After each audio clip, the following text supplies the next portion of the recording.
This Stellar Blade situation is so crazy. Just watching the mainstream media so naked in the way that they are harassing gamers, gaslighting gamers. It's the same thing over and over. They hate you. They don't want you playing games. They don't want games designed for you.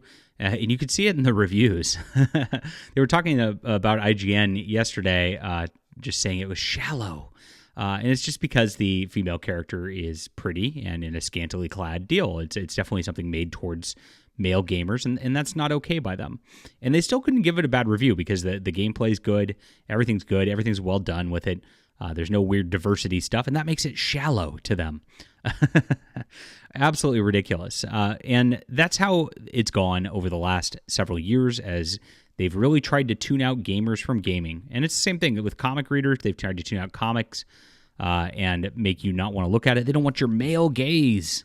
But I do. And so please check this out. This is Overmind, my science fiction graphic novel. If you're into Stellar Blade, if you're into just some fun, action adventure, you're absolutely going to love this. This is my science fiction deal about a secret agent gal, redhead. They don't make redheads anymore.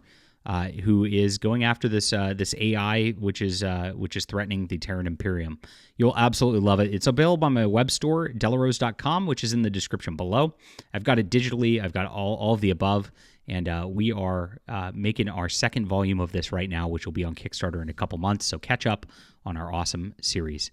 So look at what we've got today. So, is Sony colluding with IGN and Kotaku over Stellar Blade's hard R to manufacture controversy? Now, this is something the comic industry's done for a long, long time. They manufacture controversy in order to get news articles written about how terrible something is in order to then get attention for themselves. And this might be the case here. The Hard R Shop. Very funny. And I overheard some younger people talking about it. Sorry, that was my ya boy Zach deal. And they were laughing about it. They just think it's funny. And that's this is a game. It's silly. It's not serious. But IGN and the like want to make it deathly serious. This is an affront to their senses. These are people who are on the internet all day long, getting angry about their own lives and demanding that you fall into line with their personal politics, or else you're a bigot. And that's who we're dealing with here. But it might have been a manufactured controversy. Like I said, you see this all the time. You get gay Superman out there. So like, oh, it's the first time gay Superman's been gay. And then it gets all these news headlines. And then speculators come in and buy it because they've seen it. So it's free advertising when you can get the media to do this. And I really think the MCU did this with the Captain Marvel movie with Brie Larson. If you remember back in the day, the old internet, that they pushed this sort of like political narrative with Brie Larson to outrage everybody so that they'd get free marketing from it. And that might be the case here. It's kind of an odd deal. The perpetually triggered woke IGN and Kotaku game journalists were desperately scouring their fainting couches as they allegedly stumbled upon a large graffiti piece in Stellar Blade reading hard beside the glowing neon R sign. This signpost guiding players to NPC meetup with Roxanne left them in a tizzy, claiming that this is a nod to the hard R version of the N-word. I'm not going to say it here and get my YouTube channel banned. Come on. But the Sony has already made a statement and said it will be removed in the day one patch, which I guess it was, and that's it. So the day one patch didn't just do this, but it removed some scantily clad lady pictures also. And we've got some more updates on this, too.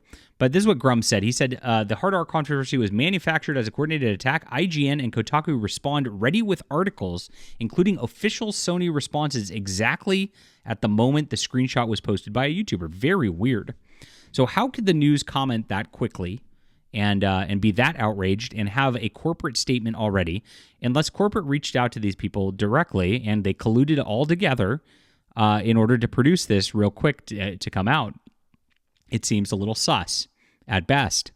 This is what we see all the time. If you noticed with the Sweet Baby Ink stuff, the moment that started gaining traction and Sweet Baby Ink Detected was gaining traction among gamers, all these sites had anti-Sweet Baby Ink Detected articles coming out at the exact same time. They coordinated it together.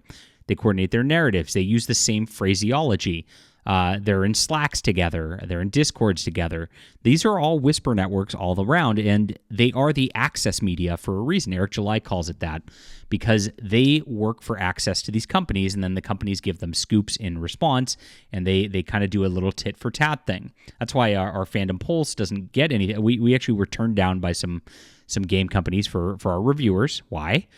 Because we just report the truth about the news. They don't want that out. They don't want us telling the truth. They don't want game reviewers telling the truth. We know this. This has been going on since 2014. Remember honesty in gaming journalism? Ethics in gaming journalism? Or it used to be a thing that people complained about, but now we're just used to it. And this is a non-ethical thing if this is actually happening. Here it is. The Stellar Blade embargo is up. I can finally show you the Hard R Shop graffiti. Wonder how long this will take to get patched out. It was announced that it'll be patched out immediately. All the news websites, Kotaku and IGN, all reported it at the exact same time. This screenshot came out. Very, very, very weird. Now, while this is being taken away from gamers because it's silly and you can't have funny things in games at all, now you've got somebody taking care of this in their own fan mod patches. And this already happened within a day, too. So sorry guys. And a new Reddit user claimed to have unpatched their copy to see the uncensored outfit provided in these screenshots. This is the uncensored outfit. And if you look, they changed the outfit here to be like a more covered up version. And this is your uncensored outfit that you could possibly get for this. So pretty funny. If this is actually true. I don't know if it's just somebody messing around in Photoshop or whatever. But the footage of the costume predates the day one patch, shows the censored outfit, meaning someone probably lied for internet points, but we're looking into it, says Niche Gamer. Interesting stuff right here. Now, the media is so triggered about Stellar Blade. It's really very bizarre to watch how crazy they're going over this game. And it's because the game really didn't get hit with that DEI indoctrination by a lot of these other companies that have been out there. Now, of course, the patches are trying to mask some of that, and Sony is trying to mess with things on that level, but they just can't have it unless it's controlled, unless the narrative's absolutely controlled. IGN, Kotaku, all of the fake gaming news is going to all have the same narratives. They're going to all do the same thing, and you can count on it.